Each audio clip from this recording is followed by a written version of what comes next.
മിക്ക പരീക്ഷയ്ക്ക് വരുന്നതും എന്നാൽ എല്ലാവരും തെറ്റിക്കുന്നതായിട്ടുള്ള വൈറ്റമിൻസും അതിന്റെ കെമിക്കൽ നെയിംസും ഒരു കൺഫ്യൂഷൻ ഇല്ലാത്ത രീതിയിൽ ഒന്ന് പഠിച്ചാലോ. നോക്കിയേ, വൈറ്റമിൻ എ എന്ന് പറയുമ്പോൾ ഡെഫിഷ്യൻസി ഡിസീസ് ഏതൊക്കെയാണ്? നമ്മുടെ കണ്ണിനെ ബാധിക്കുന്ന ഡെഫിഷ്യൻസി ഡിസീസ് ആണുള്ളത്. കളർ ബ്ലൈൻഡ്നെസ്, നൈറ്റ് ബ്ലൈൻഡ്നെസ്, സെറോഫ്താൽമിയ, ഇതൊക്കെ അല്ലേ. അപ്പൊ ഇതെന്താണ്? കണ്ണിനെ ബാധിക്കുന്നത്. അപ്പൊ നമ്മൾ എന്ത് ഓർക്കണം? കണ്ണ് എന്ന് ഓർക്കണം. കണ്ണിലുള്ളതാണ് റെറ്റിന. അപ്പൊ എങ്ങനെ ഓർക്കുക? കണ്ണ് എ, റെറ്റിനോൾ. ഓക്കെ അല്ലേ? നെക്സ്റ്റ് വരുന്നത് വൈറ്റമിൻ ഡി, നമ്മുടെ സൺഷൈൻ വൈറ്റമിൻ അല്ലെ. കാൽഷ്യം, എല്ലിനും പല്ലിനും ഒക്കെ ആവശ്യമുള്ള ആളാണ് ഈ പറയുന്ന സൺഷൈൻ വൈറ്റമിൻ ആയിട്ടുള്ള വൈറ്റമിൻ ഡി. അപ്പൊ നോക്കിയേ, കാൽഷ്യം ഫോർ കാൽസിഫെറോൾ എന്ന് ഓർക്കുക. ഇനി ഈ ഗ്രേഡ് ആണ് നമ്മുടെ പരീക്ഷയ്ക്ക് നമുക്ക് കിട്ടണമെങ്കിൽ നമ്മൾ തോറ്റേ. അങ്ങനെയാണെങ്കിൽ ഈ എന്താണ്? തോക്കുമോ എന്നുള്ള പേടിക്കുള്ള വൈറ്റമിൻ ആണ്. എന്താണ്? തോക്കോ ഫെറോൾ എന്ന് ഓർക്കുക. അടുത്തത് കെ ഫോർ എന്താണ്? ഫില്ലോക്യുനൈനെ എന്നാണ് വിളിക്കുന്നത് അല്ലെ. അപ്പോ കെ, ആ ഒരു പ്രൊണൗൺസിയേഷൻ വെച്ച് നമുക്കിത് കണക്ട് ചെയ്യാം. അടുത്തത് നോക്കിയേ, ഇനി വരുന്നത് B കോംപ്ലക്സുകളാണ്. B1, B2, B3, B5 എന്ന് പേരിട്ടാണ് ഇവരെ വിളിക്കുന്നത്. ഇവരാണ് എപ്പോഴും കെമിക്കൽ നെയിംസിൽ നമ്മളെ കൺഫ്യൂസ് ചെയ്യിപ്പിക്കുന്നത്.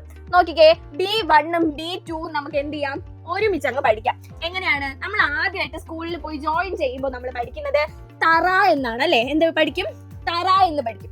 അപ്പൊ B1ന് താഴെ തുടങ്ങുന്ന ഒരു പേരാണ് ഉള്ളത്. എന്റെ തയാമിൻ. എന്താണ്? തയാമിൻ. അടുത്തത് നോക്കിയേ, B2 റൈബോഫ്ലേവിൻ. അത് ആര് തുടങ്ങുന്നു?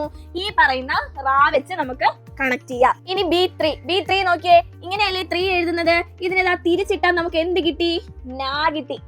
അപ്പൊ Na4 എന്താണ്? നിയാസിൻ. B3 niacin. ഇനി നോക്കിയേ, 5ന്റെ പേരെന്താണ്? പാൻഡോതെനിക് ആസിഡ് എന്നാണ്. പാൻഡോതെനിക് പെന്റഗണുമായിട്ട് കണക്ട് ചെയ്യുക. 5 സൈഡാണുള്ളതെന്ന് ഓർക്കുക. അതും കിട്ടിയേ. ഇനി B6 6 പീരീഡ് എന്ന് ഓർക്കുക. എന്താ? 6 പീരീഡ്. നമുക്ക് പണ്ട് സ്കൂളിൽ പഠിക്കുമ്പോൾ ഇതിൽക്കാലം കൂടുതൽ പീരീഡ്സ് ഉണ്ടായിരുന്നിട്ടുണ്ട്. പക്ഷെ 6 പീരീഡ് എന്ന് എന്ത് ചെയ്യുക? നമ്മൾ ഓർക്കുക. ഇനി B7 ഓർത്തിയേ, നമ്മള് UP സെക്ഷൻ കഴിഞ്ഞ് HS കയറുമ്പോ എന്താണ്? താഴത്തെ കുട്ടികൾക്ക് ഒരു ബൈ കൊടുക്കുമെന്ന് എന്ത് ചെയ്യാ? ഓർക്കുക. അപ്പൊ ബൈ കൊടുക്കുന്ന ക്ലാസ് ആണ് എന്ത്? 7 എന്ന് ഓർക്കുക. അപ്പൊ B7 എന്താണ്?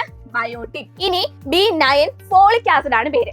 എന്താണ്? പ്രഗ്നന്റ് ലേഡീസിന് കൊടുക്കുന്നത് ആണ് ഫോളിക് ആസിഡ് എന്ന് നമുക്ക് എല്ലാവർക്കും അറിയാം. അത് വെച്ചൊന്ന് കണക്ട് ചെയ്തേ. അമ്മമാരൊക്കെ നമ്മൾ 9 മാസം ചുമന്ന കണക്കാണേ പറയുന്നത്. അത് വെച്ച് കണക്ട് ചെയ്യുക. B9 ഫോർ ഫോളിക് ആസിഡ് എന്ന് ഓർക്കുക. ഇനി B12 റെക്കോർഡും കൊണ്ട് അങ്ങോട്ടും ഇങ്ങോട്ടും ഒക്കെ സൈനിന് കിടന്ന് ഓടിയത് എപ്പോഴാ? +2 അല്ലേ. അപ്പൊ എന്താണ്?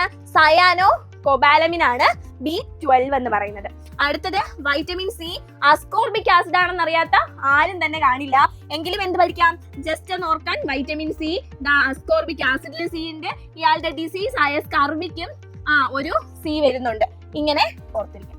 സിമ്പിൾ ആയിട്ട് കൺഫ്യൂസിംഗ് ഫാക്ട് ക്ലിയർ ആയേ.